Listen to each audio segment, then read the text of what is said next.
Olá, hoje na aula 4 vamos ver a família TTL e Schottky TTL. Este é o sumário da aula.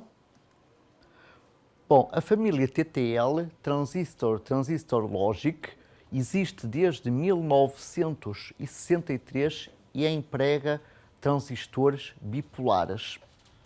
Originalmente possuía a terminologia 5474, sendo conhecida por TTL Standard. Comparada com o CMOS, esta família é mais rápida, mas à custa de maior consumo de energia. É muito utilizada como interface com circuitos que requerem elevadas correntes de saída. Podemos ver aqui a evolução desta família em 1963, com a introdução do standard TTL. Em 1969 surge uma nova evolução, o Schottky TTL, conhecido pela letra S. Em 1971 é introduzido o Low Power Schottky, conhecido pela letra LS. Em 1980 é introduzido o Advanced LS, ALS, e em 1982 é introduzido o Advanced S, AS. Aqui a figura ao lado compara a potência dissipada versus o atraso de propagação para as várias séries TTL. A tabela seguinte ilustra as características elétricas principais de algumas séries da família TTL quando alimentadas com uma tensão de 5 volt. Mais especificamente as tensões e correntes apresentadas na aula número 2. Para se compreender o funcionamento da família TTL, é necessário perceber-se o comportamento do transistor bipolar no modo ativo inverso. Já é conhecido o comportamento no modo ativo direto para a implementação de amplificadores, onde a corrente de coletor relaciona-se com a corrente de base através do parâmetro BTF. Este BTF normalmente é muito maior que 1. E quando opera no modo ativo direto, a tensão base emissor é aproximadamente 0,7 volt. Agora, trocando o coletor pelo emissor, e porque o transistor bipolar é um dispositivo fortemente assimétrico, as características de funcionamento vão ser muito diferentes relativamente ao caso anterior, e o transistor vai estar a funcionar no modo ativo inverso. No modo ativo inverso, a junção base-emissor, que antes estava polarizada diretamente, passa a estar polarizada inversamente. A corrente I1, que entra no emissor, relaciona-se com a corrente de base pelo parâmetro BTR, onde BTR é menor que 1. No modo ativo inverso, a tensão base-coletor é aproximadamente 0,7 volt.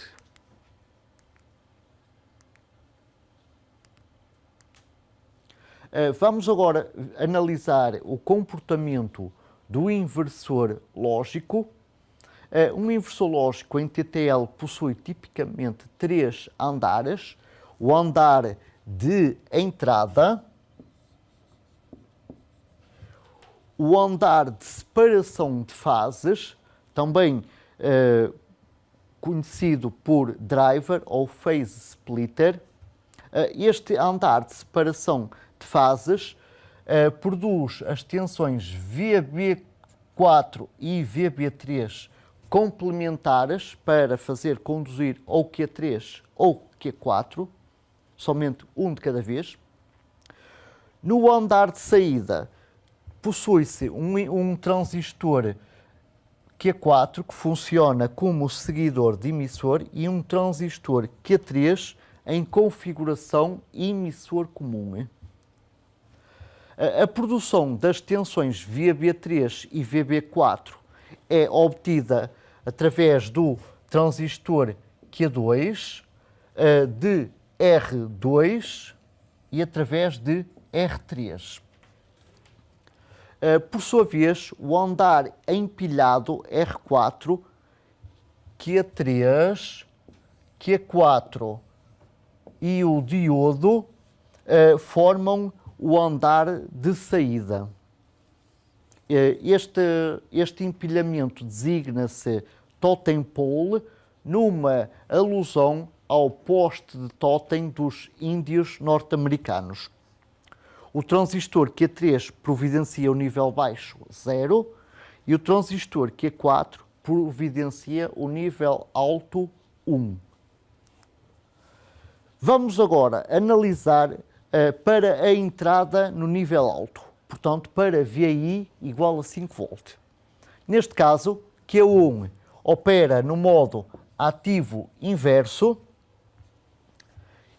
Q2 e Q3 ficam em condições de conduzir, admitindo que quando um transistor conduz a tensão base emissor é 0,7 V, então a tensão VB3 é igual a 0,7. A tensão VB2 é 0,7 mais 0,7, 1,4, e a tensão VB1 é 0,7 mais 1,4, ou seja, igual a 2,1. A corrente que entra na base é a queda de tensão no resistor R1 dividido pelo valor de R1, ou seja, 0,73 mA. A corrente que entra no transistor, no emissor do transistor 1, como ele está a operar no modo ativo inverso, essa corrente IH é BTR vezes IB1. Conhecido o IB1, essa corrente é 15 microampere. Agora, por exemplo, supondo que o BTR é igual a 0,02, como este BTR é muito menor que 1, então a corrente que entra aqui na base de Q2 é aproximadamente igual à corrente que entra na base de B1, ou seja, 0,73 mA. Todavia, a corrente IB2 de 0,73 mA é muito elevada para uma corrente de base, significando, portanto, que este transistor vai estar saturado. Portanto, como ele está saturado e supondo que a tensão coletor-emissor de um transistor saturado é aproximadamente 0,2 V, portanto, a tensão VB4 é a tensão, igual à tensão VB3 mais a tensão coletor-emissor do transistor 2, que está em saturação, ou seja, 0,7 mais 0,2, que é igual a 0,9 V. Todavia, agora uma coisa interessante é que estes 0,9 volts são insuficientes para Q4 e o diodo conduzirem em simultâneo.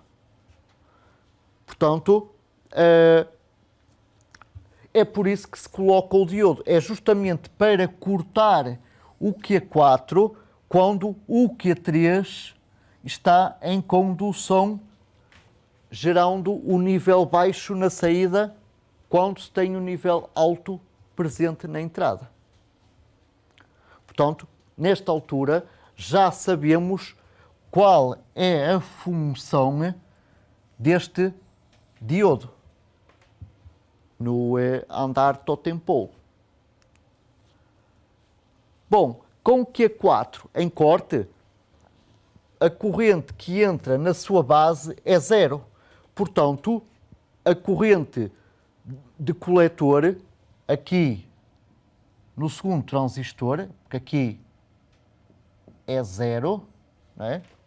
É igual à queda de tensão neste resistor dividido pelo próprio valor do resistor, ou seja, 2,6 mA. A corrente que sai do emissor é igual à corrente que entra no coletor mais a corrente que entra na base, ou seja, 3,3 mA. A corrente neste resistor, em R2, é igual à tensão VB3 dividido pelo seu valor, ou seja, 0,7 mA. Como no resistor fluem 0,7 e do emissor de Q2 vêm 3,3 mili, então na base de Q3 entram 2,6 mA.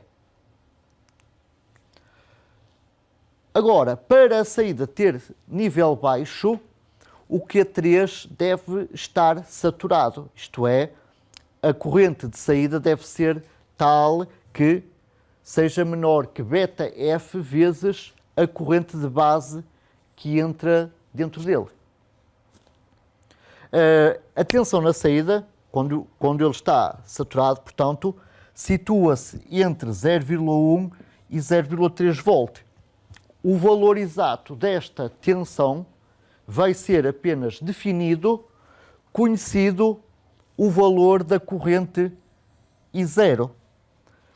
Bom, em vazio é imediato retirar a tensão coletor-emissor, porque a corrente I0 é zero, não é? E, portanto, a única corrente que se tem aqui é a corrente que entra na base e a que sai do emissor.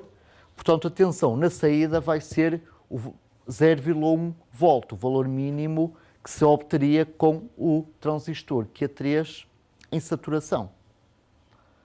Agora, mudando a entrada do nível baixo para o nível alto e supondo que esse nível baixo vale 0,2 volt, aqui o transistor Q1 vai ficar em condições de conduzir. Não nos esqueçamos que a tensão na base é superior à tensão no emissor. A corrente que entra no coletor do transistor 1 vai ser igual a zero após a remoção do excesso de carga na base de Q2. Portanto, o Q1 vai ficar fortemente saturado, porque não tem corrente de coletor. E, portanto, aqui o Q2 estando cortado, aqui a tensão VB3 vai ser a tensão da massa, ou seja, 0 volt. Como a tensão base emissor é 0 volt, o Q3 também vai estar cortado.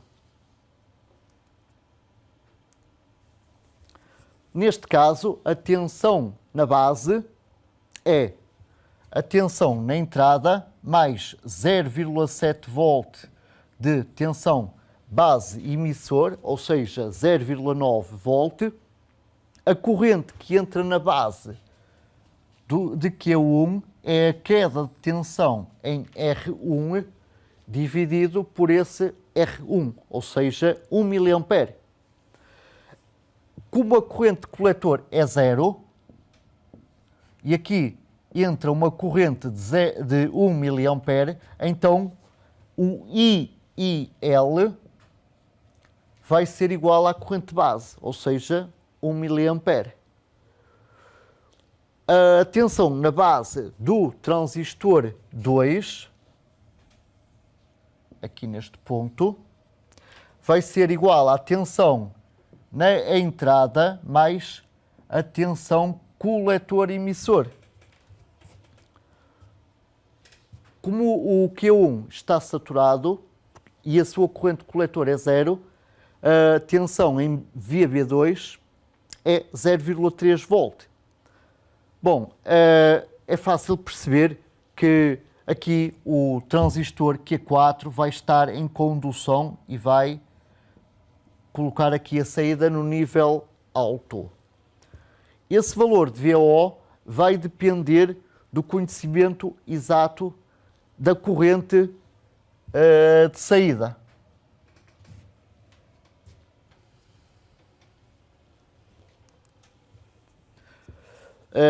Vamos ver agora qual é o interesse de ter um resistor R4 no andar de saída. Portanto, este R4 limita a corrente em caso de curto-circuito na saída, isto é, em caso de termos um fluxo de corrente assim, neste percurso. Portanto, vamos ver como é que, portanto, introduz um nível adicional de proteção caso ocorram rápidas descidas da tensão na entrada. Portanto, vamos imaginar que aqui a tensão na entrada desce rapidamente.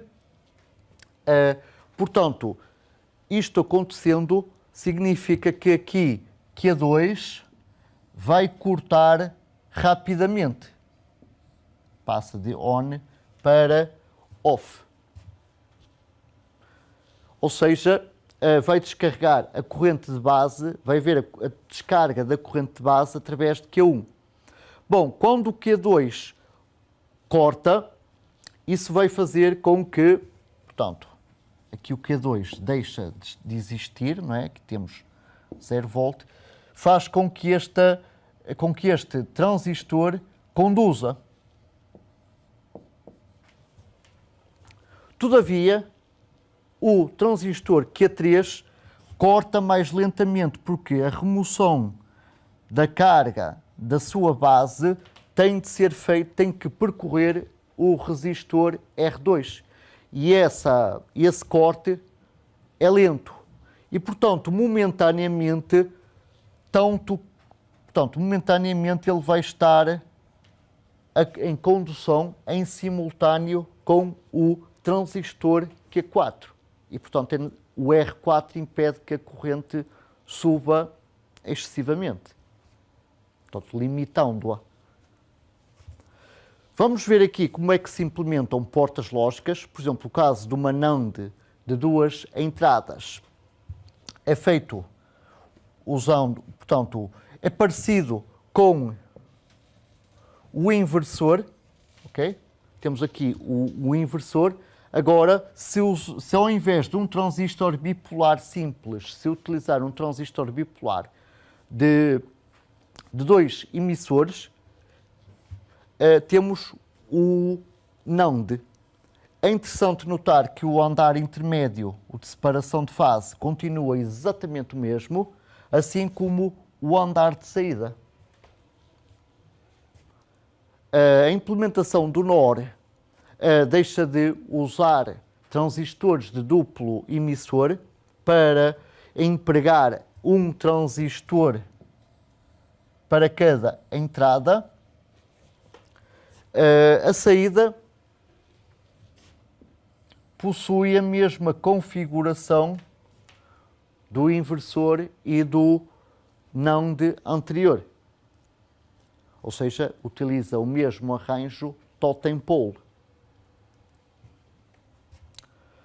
Agora, cascateando portas lógicas, isto é, ligando a saída de uma à entrada de outra, ambas TTL, supondo que a porta, a montante, isto é, esta porta, a sua saída está a zero, temos então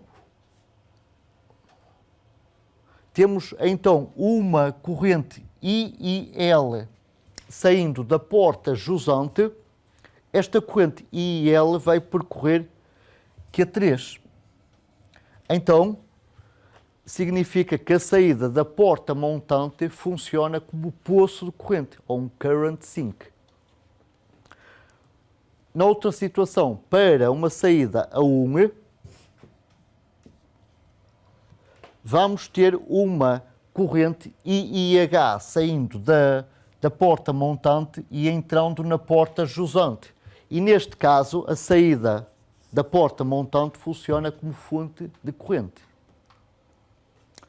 Existe também uma subfamília TTL, onde no andar de saída se tem apenas um transistor com o coletor aberto e acessível do exterior. Para se ter um nível lógico definido, é necessário conectar por fora um resistor de pull-up. Bom, isto permite muita coisa. Por exemplo, este esquema eletrónico é a implementação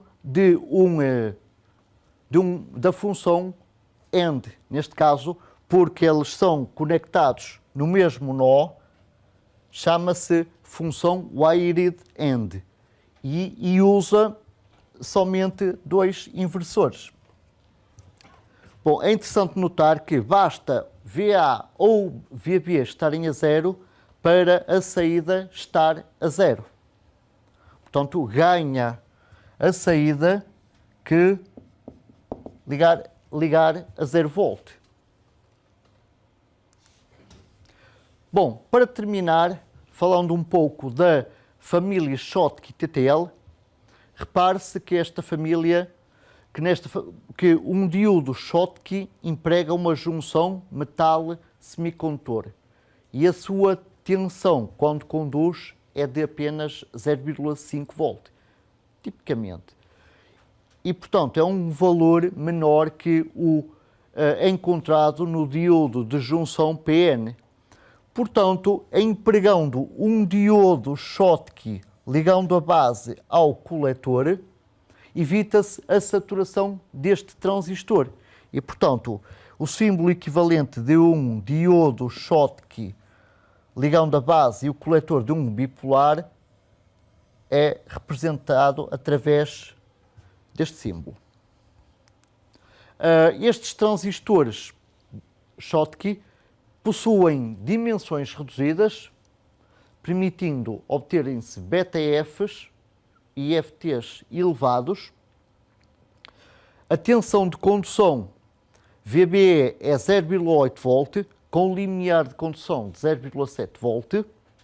Portanto, significa que a tensão coletor-emissor é 0,3. Portanto, o transistor nunca satura. E nunca saturando, obtém-se maiores rapidez de operação. Termino assim a aula. Na próxima aula vamos ver as famílias de circuitos integrados digitais NMOS, pseudo-NMOS e BCMOS. Despeço-me com amizade e até à próxima aula.